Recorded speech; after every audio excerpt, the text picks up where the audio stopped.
Bienvenue sur la chaîne Bagage Éducation Conseil ou Bagage Conseil Enfant. Vous êtes ici sur la même chaîne.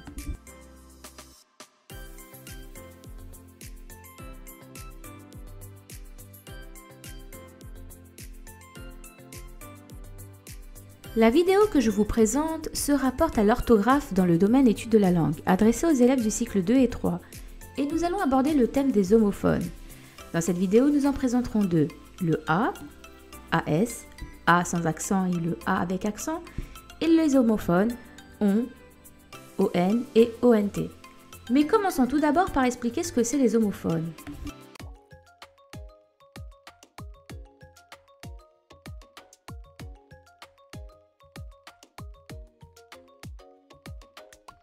Commençons par définir le mot homophone.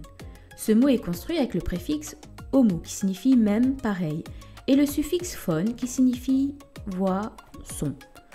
Une petite parenthèse avant de poursuivre. Connaître le sens de certains préfixes et suffixes aidera à comprendre le sens du mot. Exemple, le préfixe in, in exprime le contraire. Exemple, juste, injuste, connu, inconnu, utile, inutile, etc.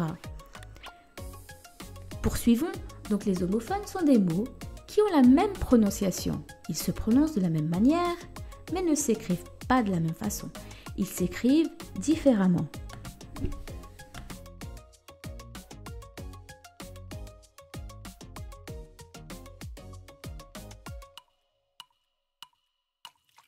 On divise les homophones en deux catégories. Il existe les homophones lexicaux et grammaticaux. Les homophones lexicaux concernent le vocabulaire. Ce sont des mots qui se prononcent de la même façon mais qui ont un sens différent. Exemple, encre, A-N-C-R-E et encre, E-N-C-R-E.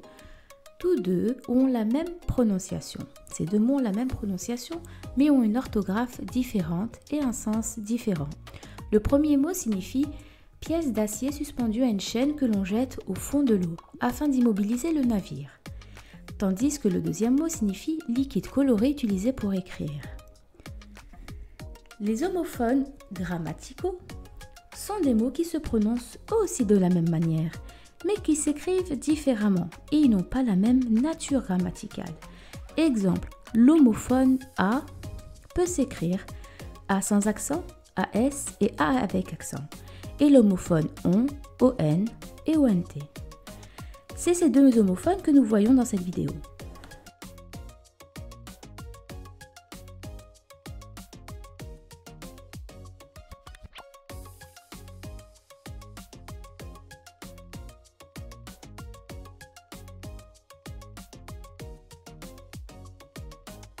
Commençons par les homophones A sans accent, AS et A avec accent. Comme tu as pu constater, les trois se prononcent de la même manière, mais s'écrivent différemment. Les deux premiers, il s'agit du verbe avoir, conjugué au présent de l'indicatif. Le premier, A sans S, est le verbe avoir conjugué à la troisième personne du singulier. Et le deuxième, AS, est toujours le verbe avoir conjugué à la deuxième personne du singulier. Et le troisième, A avec accent, il ne s'agit pas du verbe avoir, mais d'une préposition. Astuce. Les deux premiers A sans accent et AS, comme il s'agit du verbe avoir, on peut le remplacer par avait, le verbe avoir à l'imparfait, tandis que A avec accent est un mot invariable. Il ne peut pas être remplacé par avait. La phrase n'a pas de sens si tu essaies. Faisons quelques exemples ensemble. Premier exemple, Gigi a une trottinette. Si on remplace A par avait, ça a du sens. Nous pouvons dire Gigi avait une trottinette. Il s'agit bien du verbe avoir et non de la préposition. Maintenant, le verbe avoir est conjugué à la troisième personne du singulier car le sujet de la phrase est Gigi, qu'on peut remplacer par le pronom elle. Gigi a une trottinette, on écrit A sans accent et sans S. Deuxième exemple, je vais à la montagne. Si on remplace A par avait, ça n'a pas de sens dans cette phrase. Je vais avec la montagne, ça ne se dit pas. Il ne s'agit donc pas du verbe avoir, mais de la préposition A avec accent.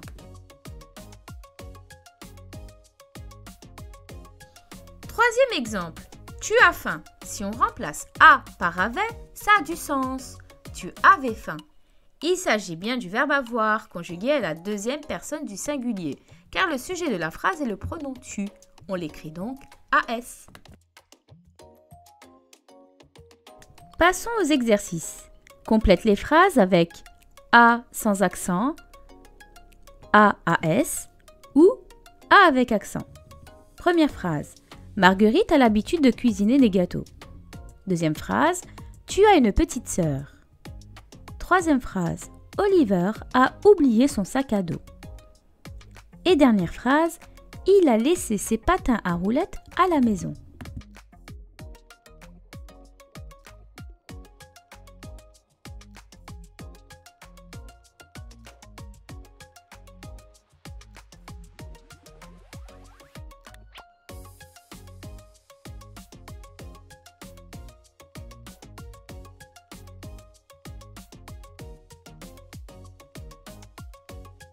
Correction. Première phrase. Marguerite a l'habitude de cuisiner des gâteaux. On écrit A sans accent.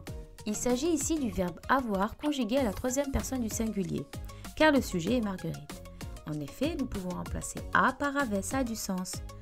Marguerite avait l'habitude de cuisiner des gâteaux, ça se dit. On écrit donc A sans accent. Deuxième phrase. Tu as une petite sœur. Il s'agit aussi du verbe avoir conjugué, mais cette fois-ci il est conjugué à la deuxième personne du singulier car le sujet est le pronom tu. On peut remplacer a par avait, ça a du sens. Tu avais une petite sœur, ça se dit. On écrit donc as. Troisième phrase, Oliver a oublié son sac à dos. Le premier a s'écrit a sans accent car on peut le remplacer par avait. Il s'agit donc bien de l'auxiliaire avoir conjugué à la troisième personne du singulier, car on l'accorde avec Oliver qui est le sujet. Oliver avait oublié, ça se dit. Le deuxième a ne peut pas être remplacé par avait. Il s'agit donc de la préposition et non du verbe avoir.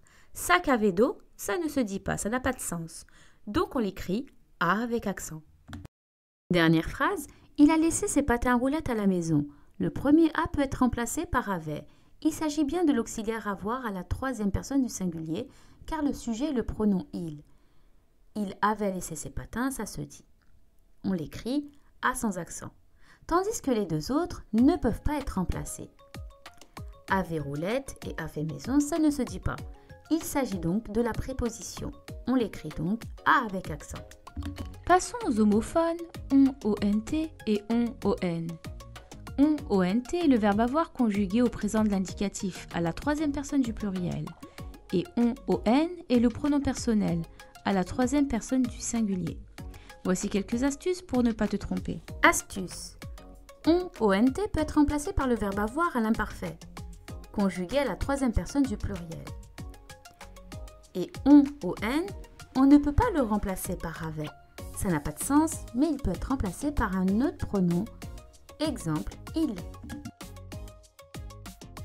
Passons à quelques exemples. Premier exemple, les oiseaux ont picoré tout le pain.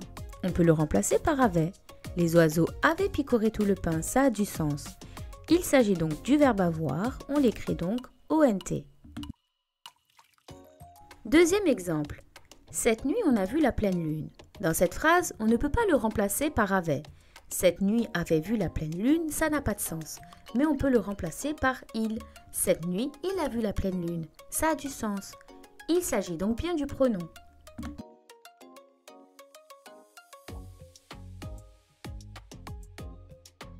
Passons aux exercices. Complète les phrases avec on-ont ou on-on. Première phrase. On monte sur la colline en suivant le chemin. Deuxième phrase. Ils ont pris le chemin inverse. Troisième phrase. Au restaurant, on commande souvent un dessert. Et dernière phrase. Ils ont rendu leur livre.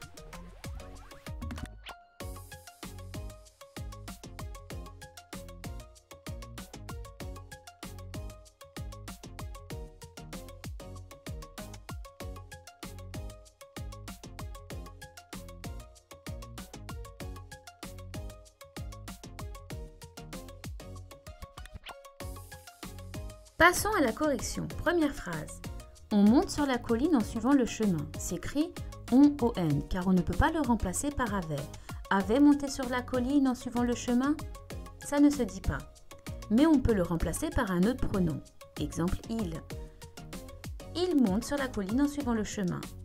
ça se dit. Il s'agit bien du pronom et non du verbe avoir. Deuxième phrase. Ils ont pris le chemin inverse s'écrit ONT, car on peut le remplacer par avait. On peut dire ils avaient pris le chemin inverse. Ça fonctionne.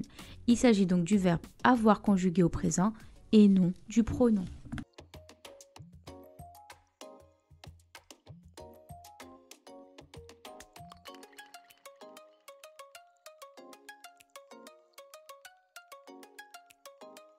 Troisième phrase.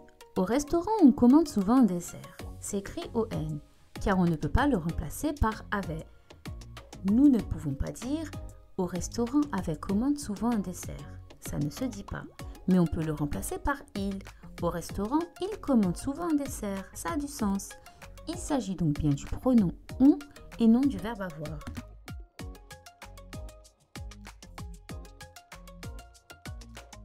Quatrième phrase. Ils ont rendu leur livre, s'écrit ONT, car on peut le remplacer par avait. Ils avaient rendu leur livre, ça se dit.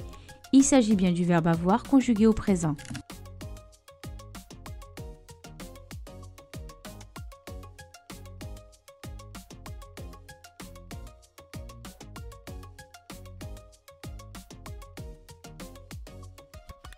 À travers cette vidéo, tu as dû comprendre que pour différencier les homophones, il est nécessaire de connaître certaines règles de grammaire et de procéder à des tests linguistiques afin de reconnaître la nature des mots, exemple pronom, verbe conjugué, préposition, etc.